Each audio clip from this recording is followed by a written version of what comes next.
পাতে পড়ে গেছে ডাল কচুরি চানা মশলা, দারুণ হয়েছিল, দারুণ। লেবু লঙ্কা আর দিয়েছিল নুন। আর তারপরেই দিয়ে দিল একটা ফিশ চপ। ফিশ চপটা মারাত্মক ছিল খেতে। আর শীতকালে বিয়েবাড়ি মানে জমে ক্ষীর। শীতকালে বিয়েবাড়ি পাওয়াই যায় না, 2-3 বছর পর পেয়েছি, জমিয়ে কবজি ডুবিয়ে খেয়ে নেব। পুরো তেলালা কাতলা দিয়ে করেছিল, রেয়াজি কাতলা দিয়ে করেছিল, দই দিয়ে, দই কাতলা, মানে অসাধারণ হয়েছিল। সাদা সাদা দই কাতলা, মালাই মালাই খেতে, পেঁয়াজ দিয়ে একদম মুখের মধ্যে সব নিয়ে।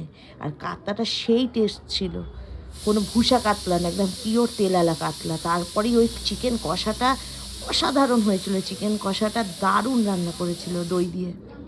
তারপর নলেনগুড়ের এই রসগোল্লাটা সোদপুর থেকে আনা, নলেনগুড়ের সন্দেশটাও সোদপুর থেকে আনা। চাটনিটা সেই লেভেলের চাটনি, আমি ঘরে করি এত টেস্ট হয় না। পাঁপড় দিয়ে খেয়ে নিলাম, বোল দিল। শীতকাল মানে গরম জল, আরাম করে হাত ধুলাম, হজমোলা, আইসক্রিম। নমস্কার, বাড়ি যান।